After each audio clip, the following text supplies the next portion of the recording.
They say it was just a man, executed by the state. They say it was the end of a life.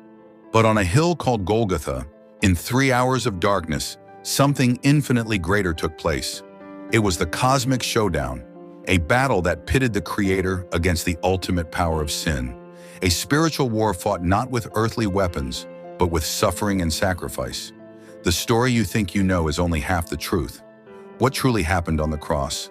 And who were the unseen warriors, the archangels, who guarded the greatest miracle ever conceived? The journey to the cross began the night before, in the Olive Garden of Gethsemane. Here the true battle was joined, not physical, but spiritual. Jesus was overwhelmed by the coming darkness, the weight of the world's sin pressing down on him. This was the moment of voluntary surrender, the deep spiritual mystery where the divine will accepted the full, terrifying cost of redemption. The pain was so intense that traditions suggest he experienced hematidrosis, sweating great drops of blood. This agony left his body critically weakened and his skin painfully fragile for the horrors that followed. Following his betrayal, he was subjected to the Roman scourging. The flagellum, a whip tipped with lead and bone, shredded the flesh and muscle from his back. This was no mere punishment. It was designed to nearly kill the victim. He entered a state of hypovolemic shock from massive blood loss before he even took up the wood. The crown of thorns was cruelly forced onto his head, turning his claim to kingship into a bleeding mockery. He then began the agonizing walk along the Via Dolorosa, carrying the heavy horizontal crossbeam to Golgotha, the place of the skull. This name is significant, often spiritually linked to the very spot where Adam's skull was said to be buried. The crucifixion was an act of profound spiritual geography. The new Adam was offering redemption at the site of the original sin, transforming the place of execution into the altar of salvation. Too weak to continue, a stranger, Simon of Cyrene, was compelled to carry the beam for him. Once raised onto the cross, the agony was meticulously prolonged. Iron nails were driven through his wrist, severely damaging the major median nerve, sending blinding electric jolts of pain throughout his arms. The most critical suffering, however, was the act of breathing. His body weight pulled down on his chest, preventing him from exhaling fully.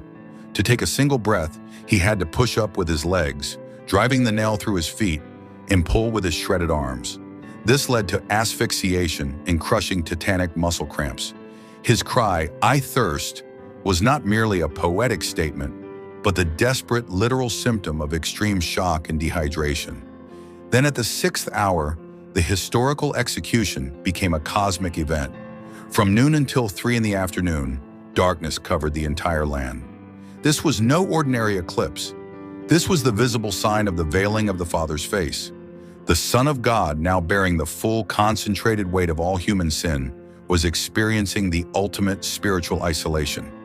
Sin is separation from God, and for this brief, terrifying period, Jesus endured that complete separation, prompting the deepest mystery of all.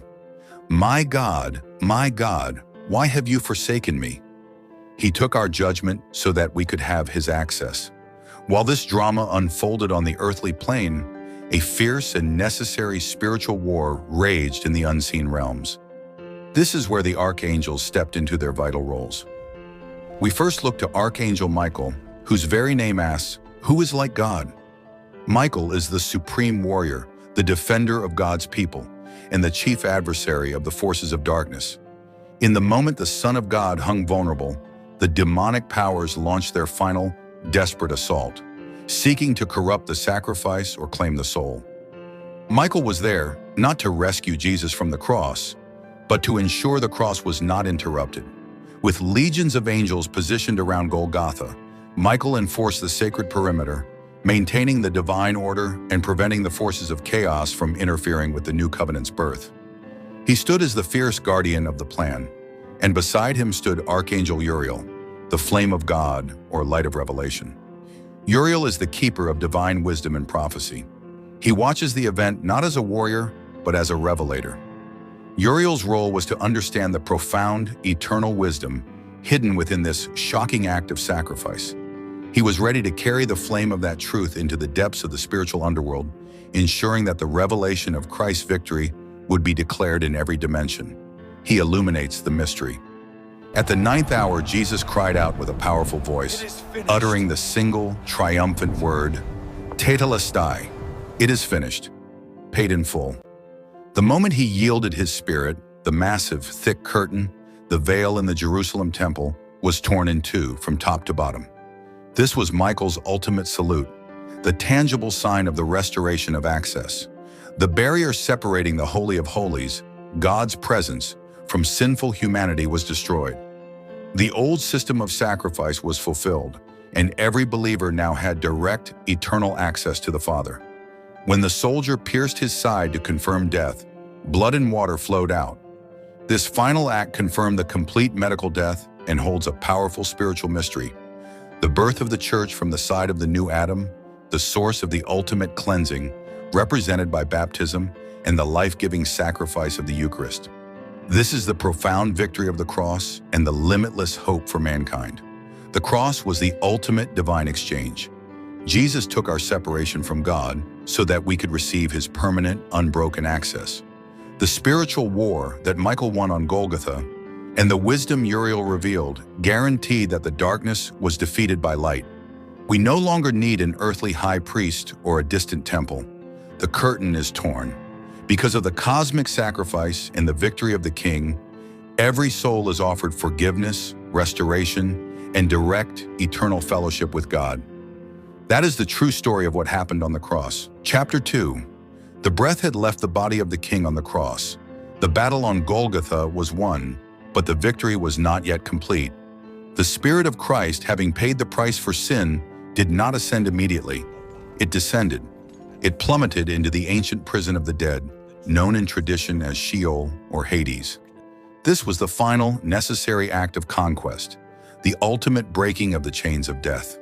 For ages, this place had held captive the souls of the righteous, prophets, kings, and patriarchs who had died waiting for the Messiah's coming. They were in a state of suspended hope, shielded from the judgment of the wicked, but still imprisoned by the gates of death itself. This was the moment the ancient prophets had foretold. As Christ's Spirit descended, it was not as a prisoner, but as a conquering king returning home to claim his rightful spoils. The first sign of his arrival was a blinding, unbearable light that pierced the absolute darkness of the underworld. This light was the flame of God, the very presence of the divine that the righteous had yearned for, and the wicked could not endure. Here the roles of the archangels continued their profound purpose. Archangel Michael, the commander, who had guarded the sacrifice on the cross, now led the heavenly host into the depths. He was the vanguard of the assault, the battering ram against the ancient gates. Traditional texts describe how the angels of darkness and the demons of the pit recoiled in terror at the sight of the archangel's sword, which had just guarded the very death that had defeated them. Michael's purpose was to breach the fortifications of death itself, ensuring that the king could walk into the heart of the enemy's territory. His presence meant that the authority of the cross was being violently enforced in the domain of the grave. And Archangel Uriel, the light of God, now became the herald. Having witnessed the wisdom of the sacrifice, Uriel's light flooded the dark corridors of the dead. He was the one who revealed to the imprisoned souls that their waiting was over, that the long-promised Messiah had arrived. Uriel illuminated the divine truth of the cross, declaring the fulfillment of every prophecy to the spirits held captive. He brought the revelation of victory to the very foundations of the earth. The culmination of this descent is marked by one of the most powerful images in spiritual history, the breaking of the gates of hell. The traditional icons depict Christ standing triumphant upon the broken locks, chains, and splintered doors of Hades. The very gates that were believed to stand eternal and impregnable were shattered by the power of his death. Death could no longer hold him, and it could no longer hold those who were his. Christ went first to the greatest of the ancient prisoners, Adam and Eve, reaching out his hand and pulling them from the grave, followed by all the patriarchs, prophets, and righteous ones.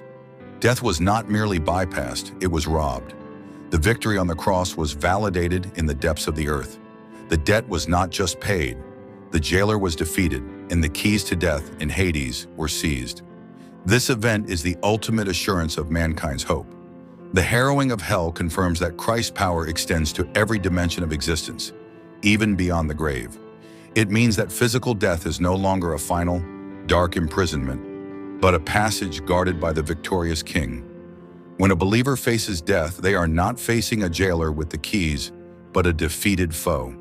The fear of eternal separation is abolished. The Spirit of Christ then returned to his lifeless body. The resurrection was now inevitable. The tomb was merely a temporary resting place.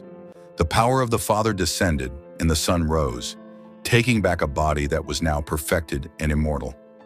The empty tomb was the final earthly proof of the unseen victory fought on the cross and in the realm of the dead. The resurrection is the validation of the entire cosmic plan. It means the price was truly paid, the archangels successfully guarded the process, and death has been utterly conquered. For mankind, it means that our physical body, though mortal, is destined for glory.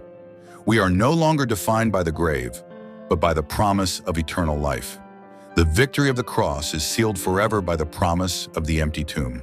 The King had finished the war on 3 fronts.